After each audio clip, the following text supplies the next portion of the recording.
Hello दोस्तों, welcome to money stocks. तो इस वीडियो के अंदर हम लोग बात करने वाले हैं मल्टीपल स्टॉक्स के बारे में।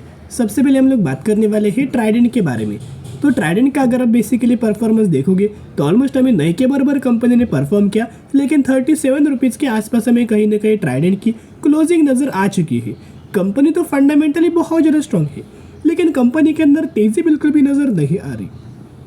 ऊपर से अगर आप ट्राइडेंट का परफॉर्मेंस देखो तो ट्राइडेंट ने मैक्सिमम के अंदर ऑलमोस्ट हमें अभी भी अगर आप टॉप पॉइंट से लेके बॉटम तक कैलकुलेट करेंगे तो 43% की गिरावट के अंदर हमें ट्राइडेंट करंट बेसिस के ऊपर ट्रेड करते हुए नजर आ रहा है। अभी देखिएगा कंपनी का बिजनेस के बारे में समझ लेते। रिटर्न्स के मामले में कंपनी लगातार गिरावट के अंदर मिल रही है, तो जरूर कंपनी के अंदर कोई ना कोई प्रॉब्लम्स होगा, ये आपको भी पता होगा। तो देखिएगा कंपनी का बिजनेस क्या है। एक तो कंपनी टेक्सटाइल सेगमेंट से अपना बिजनेस रन कर रही है, पेपर्स एंड केमिकल्स के अंदर भी कंपनी का हमें बिजनेस नजर आ रहा है। लेकिन आपको पता है कि ग्लोबल लेवल्स के अंदर हमें पहले रॉ मटेरियल के जो प्राइसेस होते हैं वो लगातार बढ़ रहे थे, तो जिसके मुताबिक कंपनी के अंदर लगातार हमें प्रॉफिट्स के अंदर गिरावट हुआ, रेवेन्यूज के अंदर गिरावट हुआ। क्वार्टर ऑन क्वार्टर बेसिस या फिर ईयर ऑन बेसिस अगर कंपनी का प्रॉफिट्स एंड रेवेन्यूज के अंदर दोस्तों गिरावट नजर आएगा तो ये मार्केट बिल्कुल भी इसे पॉजिटिव रिएक्ट नहीं करेगा, और इसी की वजह से मार्केट क्या करेगा, गिरावट हमें ट्राइडेंट के अंदर होगा। तो इसी की वजह से हमें ट्राइडेंट के अंदर दोस्तों गिरावट नजर आया हुआ था। लेकिन अभी लोगों का मानना है कि 70 रुपए की कंपनी करंटली 37 रुपीज़ के आसपास हमें ट्रेड कर रही है।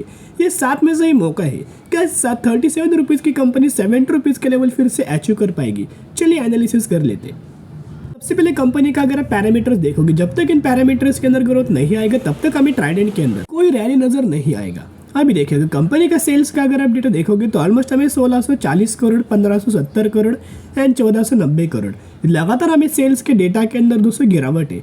अगर ये सेल्स का डेटा लगातार दोस्तों बढ़ते हुए नजर आता है, लगातार सेल्स का अगर डेटा बढ़ता है तो हम लोग सोच सकते हैं कि कंपनी 70 नहीं 100 के भी ऊपर लेवल्स हमें कंपनी टच कर पाएगी। सेम अगर आप कंपनी का नेट प्रॉफिट देखोगे तो 144 करोड़ से घट के 131 करोड़ एंड 131 करोड़ से घट के 91 करोड़, यानी कि लगातार हमें कंपनी के प्रॉफिट्स के अंदर भी गिरावट हो रही, रेवेन्यूज के अंदर भी गिरावट हो रही, साथ में कंपनी का अर्निंग पर शेयर है तो अर्निंग पर शेयर के अंदर भी गिरावट नजर आ रही है। क्या हमें ऐसे माहौल के अंदर क्या ट्राइडेंट के अंदर निवेश करना चाहिए?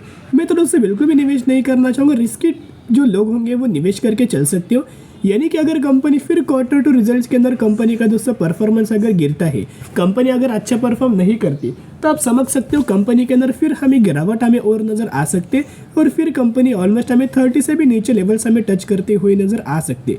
लेकिन जो भी लोग सेफ ट्रेडर होंगे, सेफ इन्वेस्टर होंगे, सेफ गेम खेलना पसंद करते होंगे, वो लोग क्या करेंगे, सबसे पहले कंपनी का क्वार्टर टू का रिजल्ट देखना।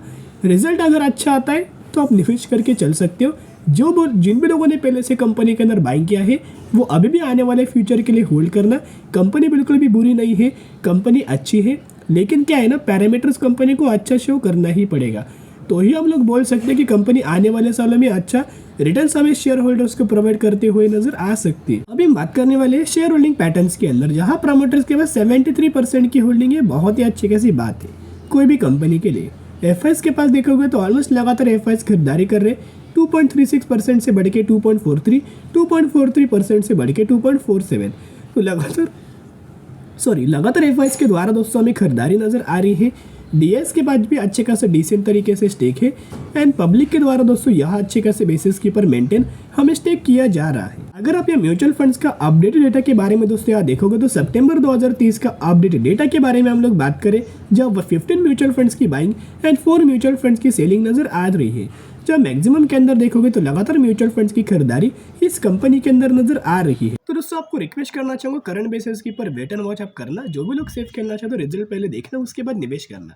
अभी हम बात करने वाले हैं नेक्स्ट कंपनी के बारे में, आईआरएफसी कंपनी के बारे में दोस्तों हम लोग बात करेंगे, जहां आईआरएफसी कंपनी के अंदर लगातार कुछ दिनों से रैली के ऊपर तेजी के ऊपर तेजी नजर आ रही है। पिछला अगर आप ट्रेडिंग सेशन देखोगे तो 2% की रैली नजर आ चुकी है, कहीं ना कहीं 77 रुपीज़ के आसपास हमें क्लोजिंग नजर आ चुकी है। अभी भी कंपनी के ऊपर दोस्तों एक डर बना हुआ है, लगातार दोस्तों कोई भी कंपनी के अंदर तेजी आ रही। एक तो इस कंपनी के अंदर एक बहुत बड़ा इवेंट आना बाकी है, तो वो इवेंट क्या है, इवेंट के ऊपर भी हम लोग बात करेंगे। एंड पिछले एक सालों का अगर आप परफॉर्मेंस देखोगे 260% तक का रिटर्न शेयर होल्डर्स को कंपनी ने बना के दिया हुआ है। रिटर्न के हिसाब से देखोगे, बिजनेस के हिसाब से देखोगे, पैरामीटर्स के हिसाब से देखोगे, तो जितना भी सिनेरियो अगर आप देखोगे वो हर एक सिनेरियो बहुत ही ज्यादा फंडामेंटली स्ट्रॉन्ग। लेकिन जिस इवेंट के बारे में दोस्तों हम लोग बात कर रहे हैं उस इवेंट का नाम है ओएफएस। अभी ओएफएस क्या है? Offer for sale. आपको पता है कि सेबी के रूल के हिसाब से जो भी कंपनी स्टॉक मार्केट के अंदर दोस्तों आती है तो उस कंपनी को 3 सालों के अंदर जो अपने प्रमोटर्स की होल्डिंग करना होता है वो 75% से नीचे होना चाहिए 3 सालों के अंदर। ये सेबी का रूल है। लेकिन अगर आप आईआरएफसी कंपनी का प्रमोटर्स का होल्डिंग देखोगे, गवर्नमेंट का होल्डिंग देखोगे तो ऑलमोस्ट हमें 86% से ज़्यादा नज़र आ रहा है। अगर प्रमोटर्स का होल्डिंग दोस्तों इनको 75% करना है तो प्रमोटर्स को ऑलमोस्ट हमें 11% का स्टेक बेचना पड़ेगा। और ये 11% का स्टेक दोस्तों अगर बेचेंगे तो ओएफएस का अनाउंसमेंट आएगा। ओएफएस के अंदर होता क्या है? Offer for sale. ओएफएस एक ऐसा प्रोसेस है जहां दोस्तों प्रमोटर्स अपना माल बेचता है इस प्रोसेस के द्वारा। इस प्रोसेस को बोला जाता है ओएफएस। एंड ओएफएस हमेशा डिस्काउंट प्राइस के अंदर दोस्तों बिलोंग करता है। फॉर एग्जांपल 77 रुपीज़ के आसपास आईआरएफसी कंपनी ट्रेड कर रहा है। प्रमोटर्स क्या कर सकते हैं, कंपनी के मैनेजमेंट क्या कर सकते हैं, 50 रुपये के आसपास ओएफएस ला सकता है, 60 रुपये के आसपास ओएफएस ला सकता है। तो इसी तरीके से ओएफएस की अनाउंसमेंट हमें कभी भी नजर आ सकती है। इसी के लिए बिग अलर्ट मैं आपके साथ शेयर करना चाहूंगा। ऐसा दोस्तों पहले भी हो चुका है कि बहुत बार लगातार एक स्पेसिफिक कंपनी के अंदर तेजी आता है और तेजी आने के बाद सडन कंपनी क्या करता है? ओएफएस की अनाउंसमेंट करता है। तो इसके हिसाब से जो लोग सेफ गेम खेलना पसंद करेंगे वो लोग इस कंपनी के अंदर ओएफएस के बाद निवेश करना, क्योंकि अच्छी खासी डिस्काउंट प्राइस के अंदर कंपनी बिलोंग करेगा। जो भी लोग रिस्क के साथ इन्वेस्ट करना चाहेंगे, अगर आप इस 10,000 रुपये इन्वेस्ट करना चाहते हो फॉर एग्जांपल, तो 1,000 रुपीज़ उसमें इन्वेस्ट आप कर सकते हो। थोड़ा अगर कंपनी गिरे फिर 1,000 का इन्वेस्टमेंट करना, फिर थोड़ा अगर कंपनी गिरे फिर 1,000 का इन्वेस्टमेंट करना। अगर आप इस तरीके से नहीं करना चाहते हो तो करंटली वेट एंड वॉच करना। जिन भी लोगों ने पहले से बाइंग किया है वो आने वाले सालों होल्ड करके चल सकते हो। कंपनी बहुत अच्छा है। इंडियन रेलवे को कंपनी फाइनेंस प्रोवाइड करता है। इस कंपनी के अंदर कोई दोस्तों ज़्यादा हमें प्रेशर नहीं आएगा। लेकिन थोड़ा बहुत क्या है कि ओएफएस की अनाउंसमेंट हो सकता है, ओएफएस का डर हो सकता है। पिछले बार आपने देखा होगा कि हमें रेलवेज के द्वारा, ऑफिशियल्स के द्वारा हमें एक स्टेटमेंट दिया गया था, कोई ऑफिशियल न्यूज़ नहीं थी कि ओएफएस हम कभी भी ला सकते। सिर्फ इस न्यूज़ के कारण हमें कंपनी के अंदर 6 से 7% की गिरावट हमें नजर आया हुआ था। तो जिसके हिसाब से एक बिग अलर्ट है। बिग आपको एक अलर्ट शेयर करना चाहूंगा। बीच में अगर कंपनी 4 से 5, 5 से 6% अगर गिरता है तो आप समझ सकते हैं कि ओएफएस अनाउंस हो चुका है। अभी एनालिस्ट का क्या व्यू है उसके बारे में हम लोग बात करेंगे। 8 घंटे पहले ये न्यूज़ आया है, फ्रेश न्यूज़ के बारे में हम लोग बात करें, जिसके अंदर हमें एनालिस्ट लोगों ने एक हमें बाइंग रिकमेंडेशन दिया है, सेल रिकमेंडेशन दिया है या फिर होल्ड करने का बोला है। दोस्तों एनालिस्ट कौन है? रत्नेश गोयल, ये एनालिस्ट का नाम है जो कि टेक्निकल एनालिसिस करते हैं। अभी देखेंगे इनका क्या मानना है। तो दोस्तों इनका भी यही मानना निकल के आ रहा है कि पार्शियली आप प्रॉफिट बुक कर सकते हो एंड ऑलमोस्ट ये कंपनी 85 रुपीज़ तक मार्क हमें टच कर सकती है। लेकिन दोस्तों एक डर हमें अभी भी बना हुआ है, तो जरूर इस पॉइंट को ध्यान में रखना।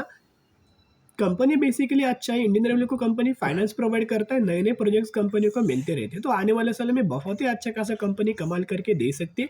तो चलिए आज के लिए इतना ही। अगर आपकी वीडियो पसंद है जरूर वीडियो को लाइक एंड चैनल को सब्सक्राइब कर सकते हो। फिर मिलेंगे, बाय।